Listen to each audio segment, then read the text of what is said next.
जय जगन्नाथ पिला माने केमती अच्छा मुझे भावुँ बहुत भले थी बहुत खुशी थी मन पाठ भी पढ़ुव तुमने जाच ना जान कि एसएससी सीजीएल 12,256 पोस्ट आसी सारी ता भर तुम जब गोटे पोस्ट चाहूच ना ताहले तापई तो सेतिकी एफर्ट दरकार ना तापई सेतिकी प्रिपेरेसन भी दरकार ना आउ या लक्ष्य रखिक आम आडा 24/7 तुम गोटे कंप्लीट फाउंडेशन बैच नहीं आसी जोटा कि पूरा बेसिक रू नहीं पूरा एडवांस लेवल जाए A to Z सब जिन कवर कर ठीक अच्छे तो चलो देखिए तो केमी एनरोल कर तुम प्रथम आडा स्टोर को ओपन कर आडा स्टोर ओपन कला ऑल कोर्सेस पर स्टेट एग्जाम पर ओके तुम क्लिक कर ओडिशा एसएससी की आसो ओडिशा एसएससी की आसला तुम ये देखा पाइब ओडिशा एसएससी की आसला तुम ये देखा पाइब दैट टू आमर एसएससी सीजीएल फाउंडेशन बैच जो एसएससी सीजीएल फाउंडेशन बैच 12 मार्च स्टार्ट होगा 12 जून स्टार्ट होगा जाऊँगी ओके आपको एनरोल करने कि कोड यूज करदेव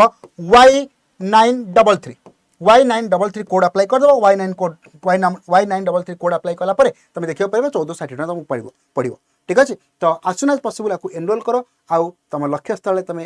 जमी लगे चल आ 12,256 पोस्ट जमी तुम गोटे पोस्ट हो जाऊ जमी अन्य 12,255 पोस्ट था ठीक अच्छे तो चलो जमी प्रिपेरेसन स्टार्ट कर आडा 24/7 ओडिया सहित थैंक यू।